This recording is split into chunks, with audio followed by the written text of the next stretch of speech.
Pronto, então, boa tarde a todos.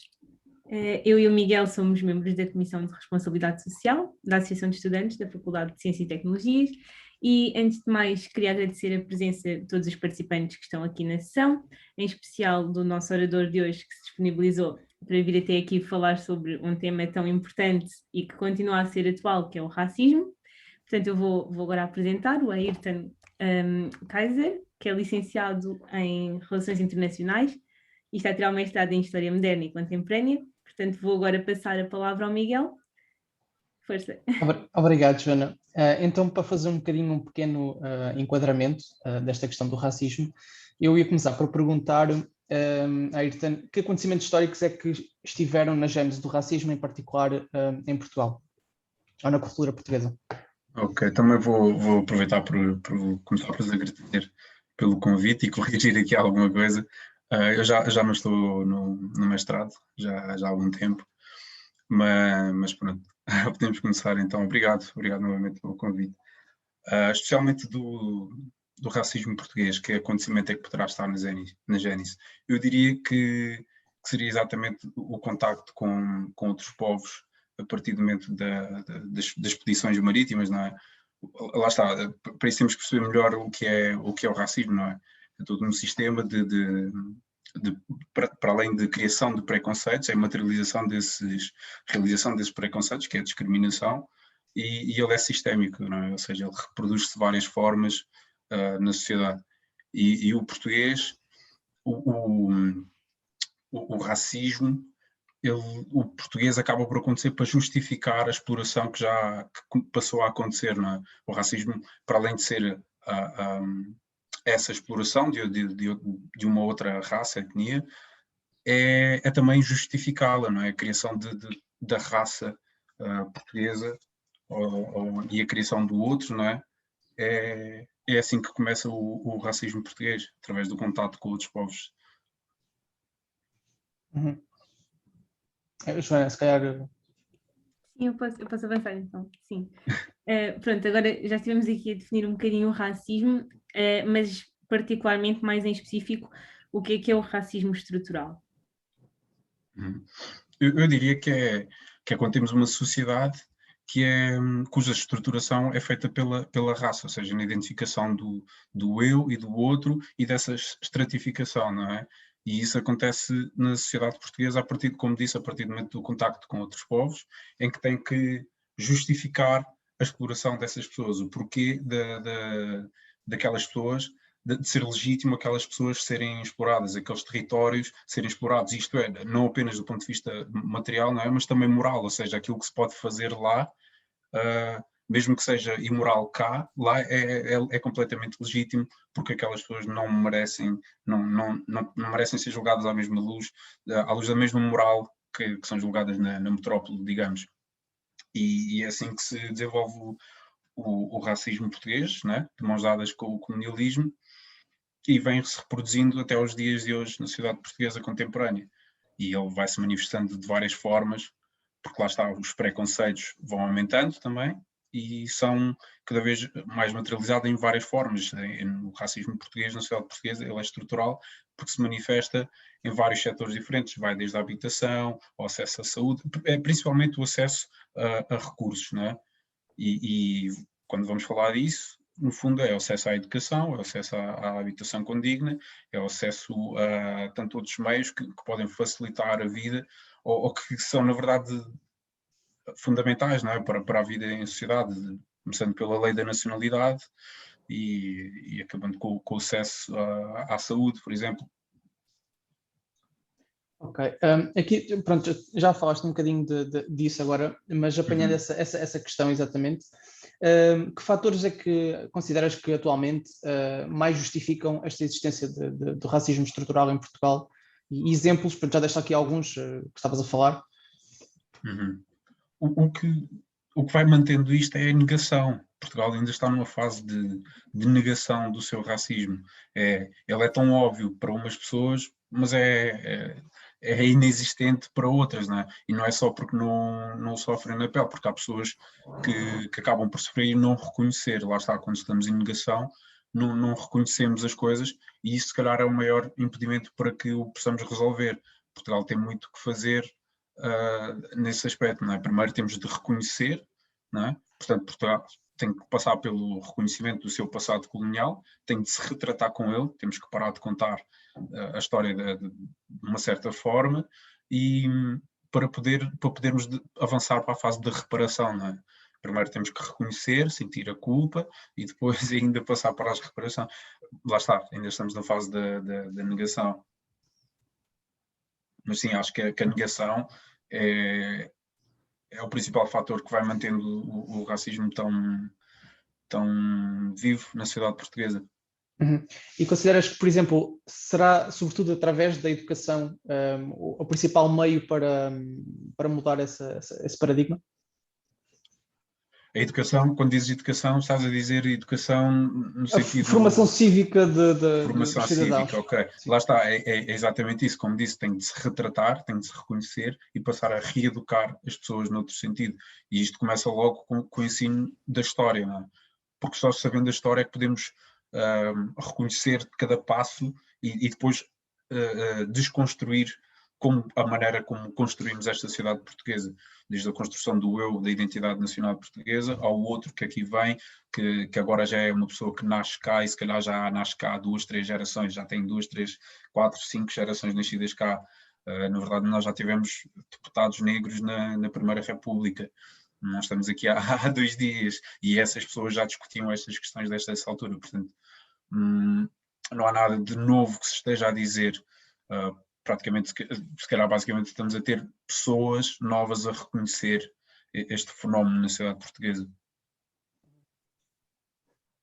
Portanto, sim, o objetivo é sempre que mais pessoas o reconheçam e que mais pessoas lutem contra ele, não é? Para essa desconstrução. Mas sim, como dizes, passa pela educação. Eu não gostaria de dizer educação, porque pode passar muita mensagem que é no sentido muito tradicional, do ensino e tal, e não é necessariamente isso, pode ser, porque toda a gente ensina na sociedade, não é? A própria televisão ensina, e é preciso passar por essa, quando dizemos educação, pode parecer limitado, acho que reeducação seria o melhor, é uma reeducação cívica, como disseste, e isso não é só do ensino tradicional, público ou privado, mas também de todos os outros meios que criam opinião, e é isso. Uhum. Aqui, apanhando um ponto que tinhas falado também, existe um bocadinho acho que às vezes um bocadinho perda do fio condutor da questão, em que tu, por exemplo, estavas a falar da questão de é importante nós olharmos para a história portuguesa e começarmos a reconhecer os erros que se fizeram e termos noção e consciência do problema que isso foi, e que é ainda atualmente. Mas muitas vezes perde-se um bocadinho a noção e começa-se a dizer que nós queremos esquecer completamente a história portuguesa no que foi de bom e existe este misturar das coisas todas. Mas, de facto, o que estavas a tentar dizer é que o que deve haver é nós considerarmos os pontos negativos que existiram, estudarmos isso ao máximo possível e tentarmos aprender com esses erros para mudar o futuro, certo? Exato. Há quem diga que não podemos julgar o que aconteceu há 100, 200 anos com moral de hoje em dia, mas a verdade é que já havia pessoas há 100, 200, 300, 400 anos que eram contra aquela exploração, portanto não é uma coisa nova. Se isso pudesse passar a ser a maioria agora, eu duvido que eu seja na mesma, lá está, como as pessoas têm muito orgulho ainda da história que lhes foi ensinada, mas isso é normal, não é? Quando te ensinam que tu foste um herói, que saíste aqui da tua costa e foste até a outros continentes e espalhaste o Evangelho e tu és escrito na história como uma pessoa boa, então é impossível que tu agora passes a julgar-te, porque lá está, as pessoas identificam-se muito com isso a nível pessoal, pensam que se elas existissem há 100, 200 anos, seriam aquelas pessoas, então elas seriam pessoas boas na mesma. Então não poderiam agora imaginar-se como pessoas más, não é? Eu agora sou um racista, sou um explorador, sou um colonizador e isso é tudo muito mau e eu não posso ser uma pessoa má, mas não é isso que nós não estamos aqui para debater, para desconstruir a moral de alguma coisa, nós estamos aqui para julgar aquilo que foi a história em si. Pode ser julgado assim com os olhos de hoje porque havia pessoas naquela altura que tinham estas opiniões também, não é? Desde o princípio. Então acaba por ser difícil, não é? Desconstruir do que é que as pessoas podem ter orgulho, afinal. As pessoas querem ter orgulho da sua história, daquilo com que se identificam, e é isso, estão muito presas nesse orgulho, e esse é capaz de ser um maior problema. Não é? Joana? E isto também pegando com a conversa dos monumentos, parece que se quer apagar a história. Mas lá está, o nazismo é parte da história alemã e não é por isso que vão ter monumentos daquele período pela cidade.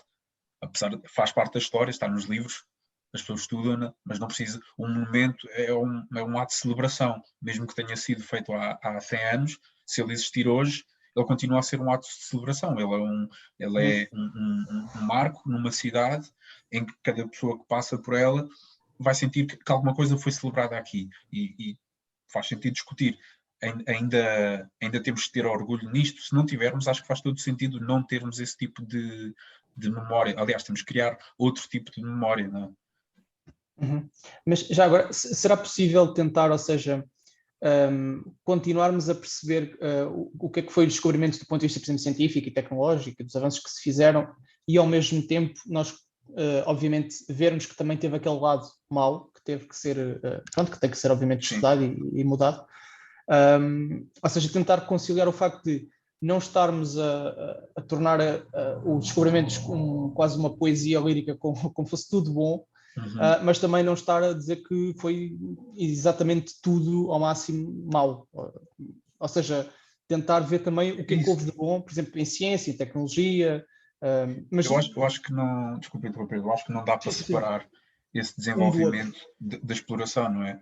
O custo desse desenvolvimento foi a exploração de outros. Outras pessoas passaram a ter mais tempo livre, porque não tinham que trabalhar, assim dizendo, e libertaram-se, não é? Quando temos alguém, isto também supostamente com o desenvolvimento que vamos ter daqui para a frente, supostamente com a tecnologia, vamos poder, nós humanos, libertar-nos mais para outro tipo de liberdades, até de mais lazer, mas não quer dizer que aconteça dessa forma, vai ter um custo, Algumas pessoas poderão ficar sem emprego, por exemplo, vão deixar de ser pessoas produtivas numa sociedade, porque máquinas passarão a fazer esse trabalho, e foi isso que aconteceu. Outras pessoas vão poder beneficiar disso. Uma pessoa que já esteja bem da vida, financeiramente, digamos, vai poder beneficiar desse avanço tecnológico. Isso foi o que aconteceu também durante esse período. Pôde-se explorar outras pessoas para fazer esse tipo de trabalho, enquanto outras puderam concentrar-se noutro tipo de tarefas para o desenvolvimento dessa mesma sociedade. Então, podemos sempre dizer, ok, durante este período houve um grande desenvolvimento, mas com este custo. Não podemos nunca separar, porque senão, sei lá, dizer que durante o Estado Novo, que é uma discussão que se tem tido nos últimos tempos com alguns académicos, quer dizer-se, nos últimos anos do Estado Novo, baixou-se muito a taxa de analfabetos em Portugal. Ok, isso é verdade, mas será que temos que dizer mais do que isso, não é? Senão parece que estamos só a dizer, olha, aquilo afinal não foi assim tão mau.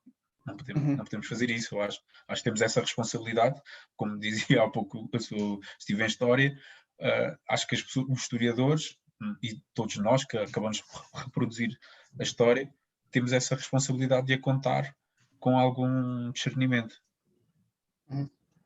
Eu ia só também, há pouco estávamos a falar da questão dos monumentos, por exemplo, o padrão dos descobrimentos, que gerou alguma polémica nos últimos tempos. Acha que isso poderia também, o facto de termos esses monumentos, suscitar algum momento de reflexão e debate a existência deles sobre o assunto? Sim, eu acho que o debate já cá está, se calhar está um bocado fechado num nicho e devia ser mais público. Mas lá está, atirando assim, como se vê em alguns títulos de notícias, ok, agora as pessoas querem acabar com certos monumentos, querem destruir o padrão dos descobrimentos. Não, não é que não o queiram literalmente, algumas pessoas o querem, eu acho que eu o quero literalmente, porque para mim é uma celebração que acaba por ser opressiva para a minha existência e dos meus antepassados, e por onde eu tenho que passar, porque é a minha cidade, está em Lisboa, como muitos outros monumentos. mas o mais importante disto tudo é que as pessoas que passem lá, que não tenham mais o sentimento de orgulho, que quando passem ali tenham olhem para aquilo e tenham um novo significado.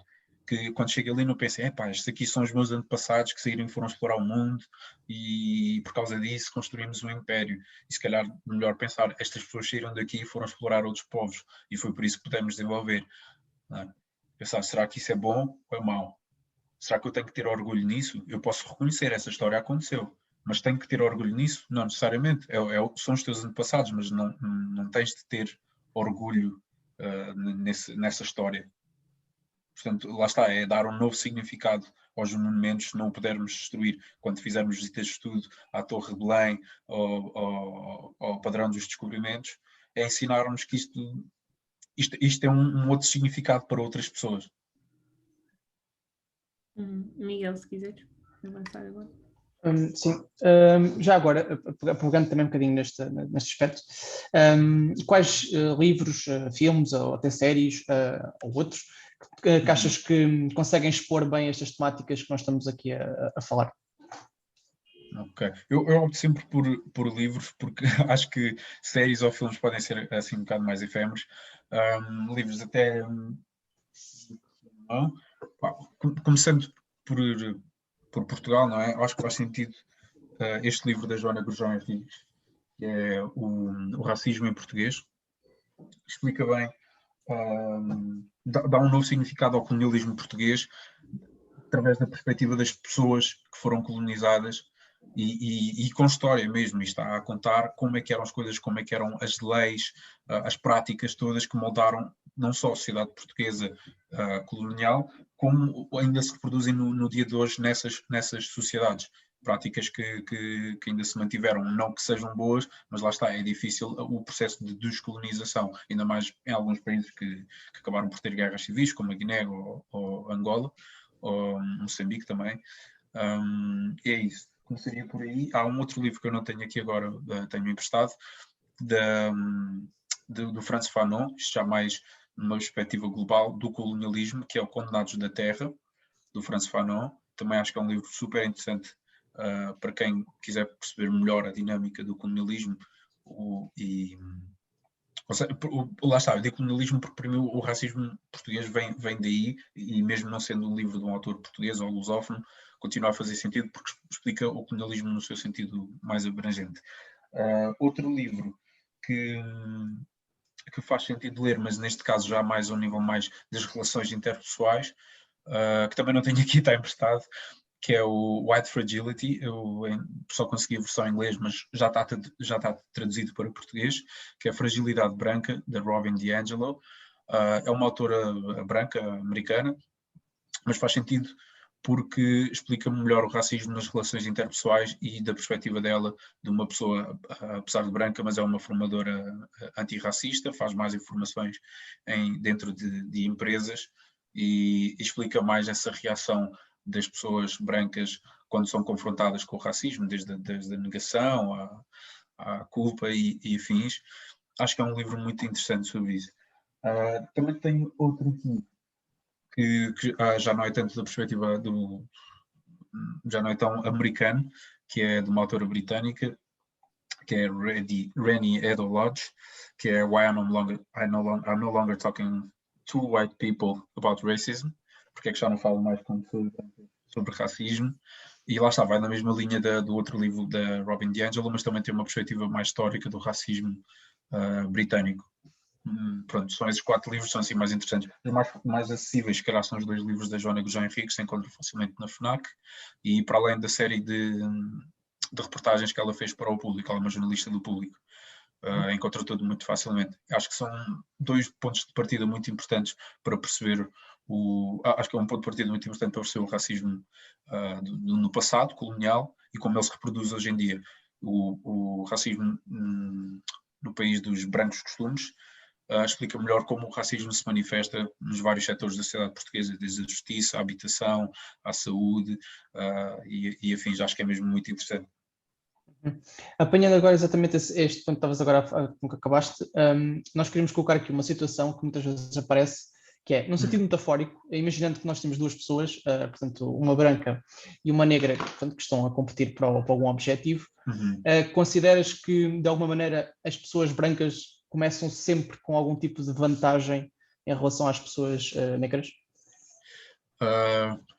Sim, isto pode ser dito de várias formas. Pode ser dito que partem com alguma vantagem e pronto, essa vantagem vai se mantendo e pode vir a aumentar, como também podemos dizer que, isto falando do privilégio branco, podem partir do mesmo sítio, mas ao longo do processo, uma vai ter o privilégio da sua cor da pele, ou seja, da sua raça social, nunca ser um impedimento para alcançar alguma coisa. Quando falamos de privilégio branco, não é necessariamente quando chegar a um sítio vai ser passado à frente por ser branca, ou o privilégio branco não lhe vai dar um boost, mas é precisamente o contrário, não lhe vai limitar. Não vai atrasar a pessoa, exatamente. E isso que acontece mais com as pessoas racializadas, e isto não é sempre tão literal no sentido em que uma pessoa negra ou cigana chega a um sítio e ela vai ser exatamente discriminada por isso, mas lá está, o ponto de partida pode já ser diferente, o acesso à educação vai ser diferente porque mora num certo território, então a habitação também desse território poderá já ser diferente, o acesso à educação nesse território vai ser diferente, o acesso a um centro de saúde vai ser diferente, o acesso ao mercado de trabalho, que se calhar é o primeiro passo da vida adulta, também já vai ser com alguma desvantagem, e essa desvantagem só tem tendência a aumentar durante a vida, não é? Joana? Sim, pronto.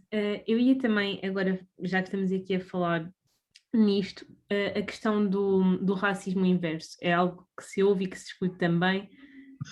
Se puder falar um bocadinho sobre isso. Então, como dissemos antes, o racismo é um sistema que é uma discriminação sistémica, não é? O racismo é sempre sistémico. É um grande sistema e depois dentro dele cabem outras várias formas como ele se manifesta, uma discriminação básica, um preconceito, são tudo formas de manifestação de racismo que se calhar não são tão abrangentes como falamos de acesso a recursos, mas quando dizemos que é possível uma pessoa branca sofrer racismo, eu acho que não, numa parte pode sofrer uma discriminação, mas lá está, isto tem tudo a ver com acesso a recursos, ou seja, em nenhuma parte do mundo uma pessoa branca provavelmente vai ser, não é uma pessoa apenas, é sistémico sempre, tem que ser vários. Uma pessoa, aqui a Joana ou o Miguel, podem chegar em algum lado e alguém dizer, pá, não, eu não vou servir este gajo no meu restaurante porque ele é branco. Isso pode acontecer, mas não é racismo da forma que nós queremos falar dele, não é? Não vais ter menos acesso à educação por seres branco, não vais viver num sítio pior por seres branco, não tens todo um contexto histórico que te vai colocar essa desvantagem em cima, não é? Então é tipo racismo reverso, e eu até gosto do termo porque é um termo usado mais por pessoas brancas, quando dizem racismo reverso, ao mesmo tempo assumem que o racismo é uma coisa sua, então isso é uma cena que me agrada muito, ver as pessoas assumirem que é uma cena sua, mas pronto, no fim, racismo reverso não existe, pode haver discriminação, pode haver preconceito, mas não... São sempre episódios pontuais, pronto. Não, exatamente, é mais que questões a nível interpessoal, tipo toda uma raça branca em qualquer sociedade provavelmente vai ter vantagem, mesmo que seja em África, é como vemos quando chega um grupo de turistas brancos em algum sítio, provavelmente vai ter uma vantagem superior, uma vantagem em relação aos outros, mesmo que sejam nativos. Portanto, não faz sentido falar de racismo reverso, mas é interessante quando falam porque podemos sempre desconstruir alguma coisa. Se tiverem também disponibilidade para aprender, não é? Outra questão que depois surge nesta questão é igualdade ou equidade? Qual é que dirias? Ambas. Ambas. Porquê? Queremos sempre as duas, não é? Queremos partir do mesmo sítio e queremos poder ter o mesmo tipo de acesso a recursos. E se não partimos do mesmo sítio, equidade também faz sentido porque ajustamos, não é? E isto faz sentido, por exemplo, na sociedade portuguesa, ter ações de medidas de ação afirmativa, que algumas pessoas chamam de discriminação positiva, ou Pronto, é para ajustar as desvantagens, não é criar novas vantagens, é ajustar as desvantagens. Pronto, ia só completar esta questão, se acredita que algum dia conseguiríamos atingir isso, será possível? Eu tenho que ser positivo e dizer que sim, não é? Senão não valeria a pena eu estar na luta. Portanto, temos de ser sempre positivos, temos sempre que dizer que algum dia vamos alcançar. Uhum. E agora, com uma questão que também já muitas vezes tem surgido, Black Lives Matter ou All Lives Matter? Eu pessoalmente diria que isto não é uma questão para mim, porque elas nunca devem ser colocadas em dicotomia, porque não o são. Black Lives Matter cabe em All Lives Matter. O problema é a maior parte das pessoas não, vou dizer mesmo todas as pessoas que dizem Black Lives Matter, não estão a dizer que as outras vidas não importam, mas muitas vezes quando as pessoas dizem All Lives Matter é tentar retirar força ou foco a uma questão que é tão importante neste momento, não é? Isto surgiu nos Estados Unidos, não é? Depois de várias mortes, polícias, várias mortes, como quem diz, sempre aconteceu, mas quando chegaram às redes sociais criou-se um movimento muito maior e deu-se esse o nome, porque sentiu-se, e isto podia também acontecer no Brasil, que acontece imenso, perdem-se imensas vidas negras todos os dias, então foi no sentido de tentar valorizar a vida negra, tipo, vamos criar atenção para isto, esta vida está a ser desvalorizada, e não esta vida importa e as outras não. Portanto, é sempre uma não questão para mim, eu tento nem sequer colocá-las lado a lado. Joana, se calhar agora passávamos um bocadinho também para questões do público. Sim, não sei se alguém tem alguma dúvida ou quer dar voz ou foco a algum assunto. Sintam-se à vontade, não tenham medo. Sim, podem utilizar o chat ou então levantar a mão.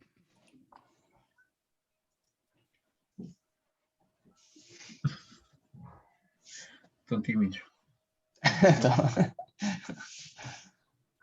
Caio, Andreia, Carolina, Yara.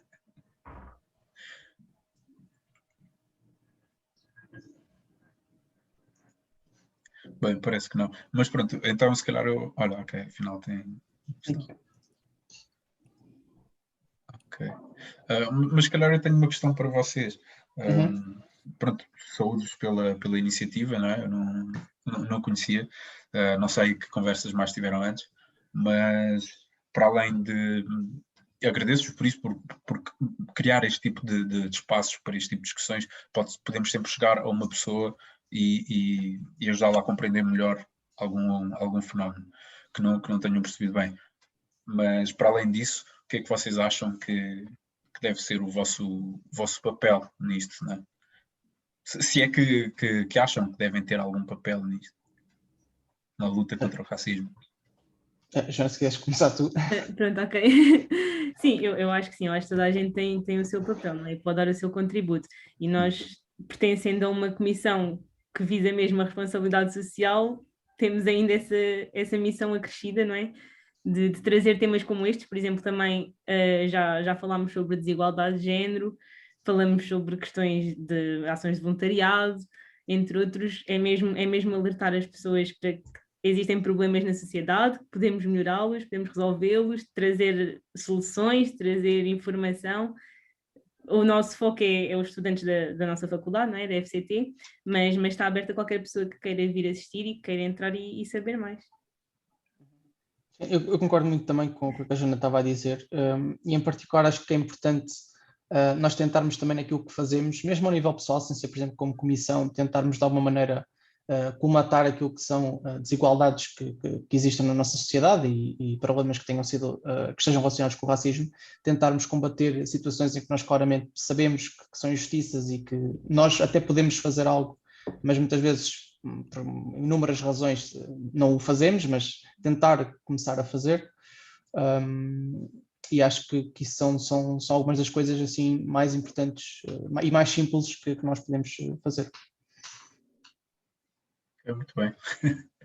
Sim, eu também, pronto, agora na quarentena, na primeira vaga, por exemplo, quando houve estas questões todas do Black Lives Matter, que falámos aqui, eu lembro-me de haver grande espaço para discussão entre mim e os meus amigos, e foi uma altura em que me debrucei bastante sobre o assunto e houve muita troca de ideias nisso, e agora termos esta oportunidade de fazer uma coisa maior, com maior alcance, que também pretendemos através depois da publicação desta sessão, acho que era importante. Portanto, pronto, estamos aqui hoje.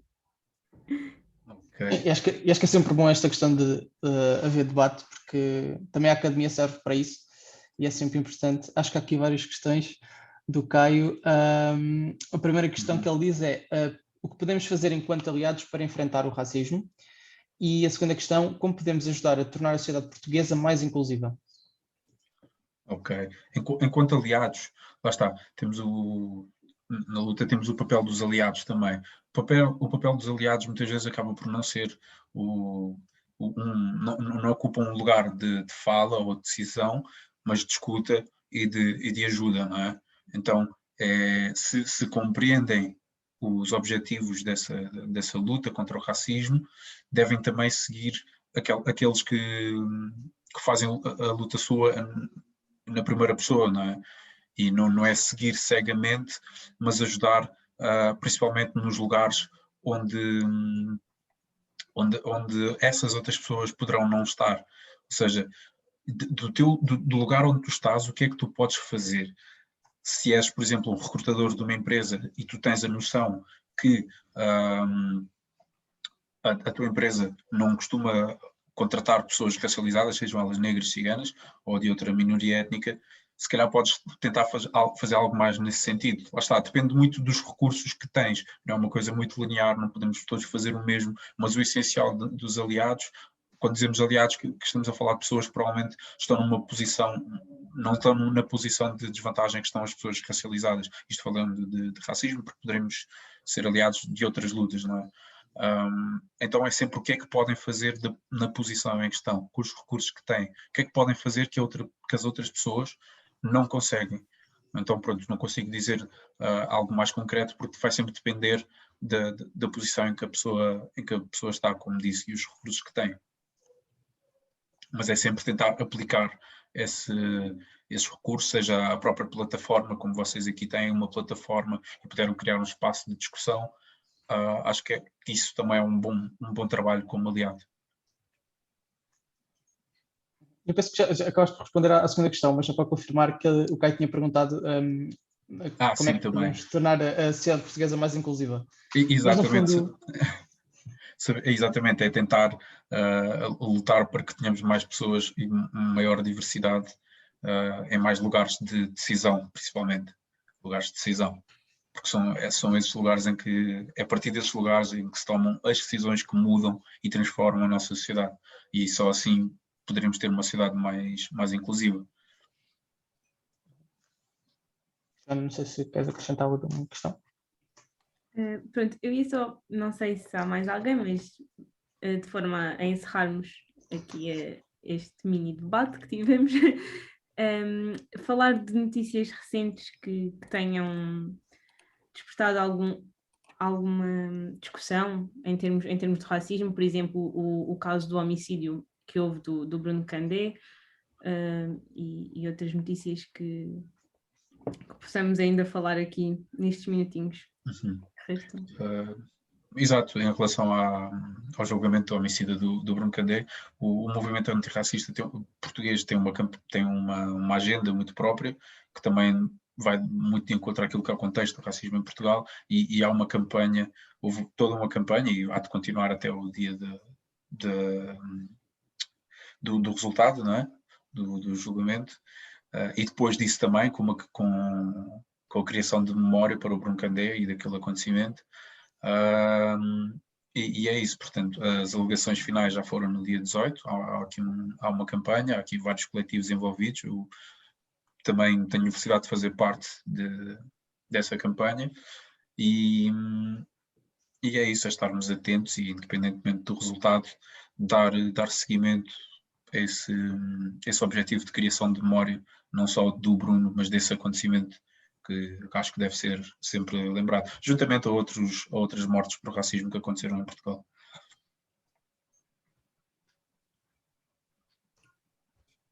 Ok, pronto.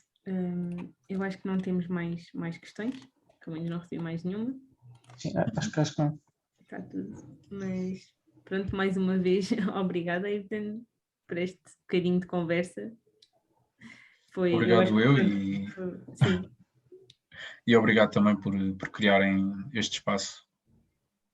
Nada, foi muito bom, deu para tocar em pontos que às vezes precisam de ser desmistificados e esclarecidos, e acho que serviu para isso, para aprendermos todos um bocadinho mais.